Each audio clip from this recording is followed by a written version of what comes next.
What is up everyone, my name is Stoody and I'd like to welcome you all back to another AFL list video. With the 2022 AFL draft approaching, I think it's a good time to make some draft related videos. In today's video we're going to be listing the top 5 worst number 1 picks in the draft since the year 2000. Now the reason why I decided to start the list from the year 2000 is because the draft wasn't taken seriously until the late 90s. So no, the clear worst number 1 pick of all time, Richard Lounder, who was selected in the 1987 draft by Richmond, won't be included in this list. But I think it's worth mentioning that he was a key forward who played a whopping 4 games for 5 goals in the 1989 season. That season was his whole entire career. He only played 1 season. Comes out to Egan. Beautiful hand pass away.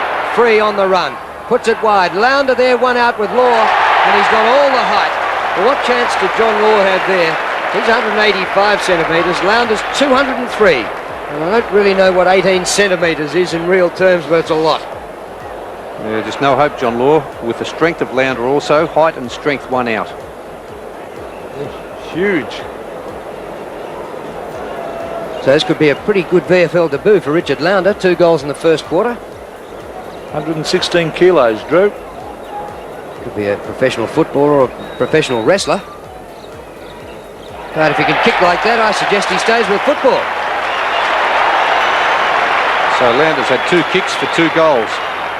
Was named in the first ruck, but has lined up in the forward pocket with Honeybun doing the ruck work. Before we get into this list, I want to give an honourable mention to Jamarra Ugle-Hagan. I feel it's too early in his career to add him to a list like this, considering he's still only 20. But I think he will be a worse number 1 pick than some of the players that are actually on this list, as he has shown very little in the early stage of his career, only managing 17 games for a measly 22 goals as a key forward. A number 1 pick is expected to be the best prospect in the world, meaning they should turn out to be a superstar caliber player, or at the very least, a star caliber player. This list consists of number 1 draft picks who have underperformed big time. Number 5, Paddy McCartin. Paddy McCartin was selected by St Kilda in the 2014 AFL draft. At the time, I knew it was a bad pick, and St Kilda certainly didn't do their homework. The bloke has type 1 diabetes, which did affect his career. McCartin as a key forward for St Kilda was terrible. He hit 35 goals in 34 games for them over the course of 5 seasons, which is pathetic for a number 1 pick.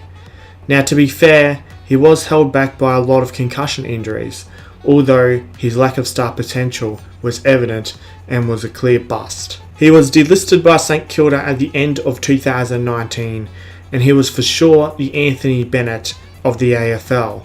However, he has had a resurgence. Now, I would have had him number 1 on this list 12 months ago, but in 2022, the Sydney Swans gave him a chance as a key defender and he has thrived. He was for certain a below average player at St Kilda, but now he is at minimum an average caliber player and is in Sydney's best 22 and is playing a role.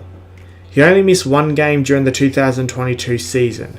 All his statistics in almost every department this season was his career best. If he can keep it up and another couple of garbage seasons from Ugle-Hagan, and he could be off this list altogether. Number 4, Tom Scully. Tom Scully was selected by Melbourne in the 2009 AFL draft.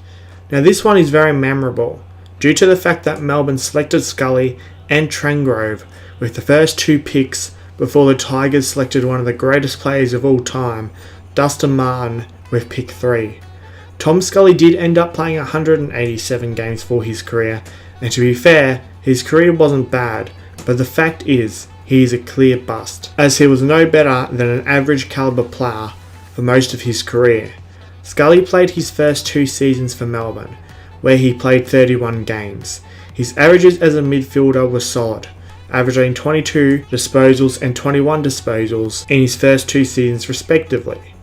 Although, as you guys might remember, Melbourne were absolutely awful at this time, and him being their number 1 pick, of course he was going to get game time. He only managed 10 games in his second season, 2 before he decided to leave Melbourne and join the GWS Giants in 2012 because he wanted money. He was being paid around $1 million a year at the Giants, which is one of the worst contracts in AFL history. His first 4 seasons at the Giants weren't very good at all, and remember, he joined the Giants the year they came into the competition, so they were garbage. He was a bona fide bust at that point. Not only did Melbourne make a huge mistake drafting him, but GWS made a huge mistake giving him that horrible contract. In 2016 though, Scully had a resurgence and had his best season of his career, averaging 25 disposals per game, and had another good season in 2017, averaging 23 disposals. 2016 and 2017 were the only seasons you could say he was above average. Every other season other than that, he has been average or even worse. In 2018 he got injured and only played 1 game before leaving the Giants and joining Hawthorn in 2019, where he was pretty much cooked, and then he retired at the end of 2020. By 2020, both the top 2 picks of 2009 were out of the league, while Dustin Martin won his 3rd Norm Smith medal that same year. Number 3. Jack Watts. Jack Watts was selected by guess who? Melbourne, in the 2008 AFL Draft. Everyone was shocked when he was selected at pick 1, and we all knew that was a bad pick from the start. As a result, Jack Watts has been by far the most criticised on this list, especially since his career started off absolutely disastrously. Melbourne were terrible in 2009, yet he couldn't even get a game, only playing 3 games and kicking just the 2 goals as a key forward. He got more game time in 2010, but was still terrible. 2011 was better, but he still kicked less than a goal a game.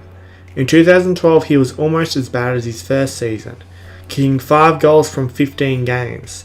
Although, as his career went on, he did get better and was able to become a best 22 player, but this was on a bad team. He was a below average player for the first half of his career, but did get himself to at least an average calibre. He was thrown around playing different positions in his later years at Melbourne. His best season was in 2016, where he kicked 38 goals from 22 games. Watts joined Port Adelaide in 2018, where he played 21 games for 18 goals before retiring at the end of 2020 after playing 174 games and kicking 161 goals. Number 2. Jonathan Patton. Jonathan Patton was selected by the GWS Giants in the 2011 AFL Draft. He was the first ever draft pick in GWS's history. There was a lot of hype around Patton at that time, and boy did he disappoint. Patton is still ridiculously overrated by the AFL community, even after his retirement. Patton only managed 95 games in his 9-year career and was a below average caliber player every year except for 2 where he was only average. He was a key forward, and his 2 best seasons were 45 goals in 2017 and 38 goals in 2016. This is what people try to use to claim he isn't a bad pick. 2 average key forward seasons from a number 1 pick is absolutely shocking. Patton did have a lot of injuries throughout his career, which people use as an excuse, but when he was healthy, he wasn't very good. Patton left GWS to join Hawthorn in 2020, where he was absolutely terrible and only managed 6 games and 3 goals in the piss and shit colours. In 2020, Patton was caught sexually harassing women online and then used a mental health excuse and then retired as a result. The reason Patton failed wasn't due to injuries, it was due to the fact that he was a massive sook and just an overall shit bloke. He was also known to talk shit to opposition fans too, which is more evidence he was a very weak individual. Number 1. Tom Boyd.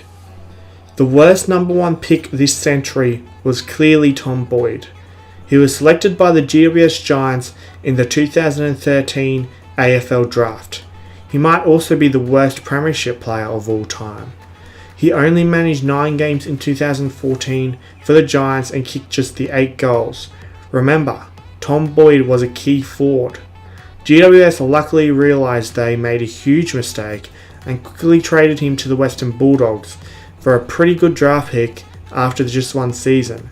His first season at the Bulldogs was his best for his career, and the only season where he actually kicked more goals than games played, where he kicked 16 goals in 14 games, which is still pretty bad for a key forward who is supposed to be a future superstar. Boyd would continuously get worse after that in every season, though he actually managed to win a premiership in 2016 with the Bulldogs, where he actually played a really good game, probably his best game of his career. The only problem is you can't really count that premiership, as it was tainted as that match was rigged. There is plenty of evidence online if you try to deny it. Go look it up for yourself. Boyd only played 61 games in his career as a key forward, couldn't even kick a goal a game, only averaging 50 goals. Boyd retired at the end of 2018 after only playing 5 seasons at the age of 24 due to mental health issues. It is quite clear he was never mentally tough enough to play AFL football. That's it for this video. It's amazing sometimes how badly AFL teams can judge talent. There has been plenty of high draft picks over the years that have turned out to be awful, but this video was all about the number 1 draft picks. It's sad that these days teams get gifted number 1 picks if certain players are from academies. The Bulldogs aren't really losers for drafting Ugle-Hagan, as he was an academy player, and the Bulldogs never should have had the number 1 pick. The number 1 pick this year is going to Brisbane, when they certainly shouldn't have the number 1 pick. I do have a video on this channel where I talk about why the father-son and the academy rules need to be scrapped. I'll put a link to that video in the description. I hope you've enjoyed this video. Don't forget to subscribe for more epic content like this. Be sure to click the thumbs up button and leave a like on this video. Be sure to follow me on Instagram. It is called StoodyYT. I also have a Twitter account which is also called StoodyYT. Links to those 2 accounts will be in the description. I also have a Discord server. It is called Australian Sports Community. So if you'd like to go ahead and join my server, link to that will also be in the description. I hope you've had a good day, and I'll see you all in the next video.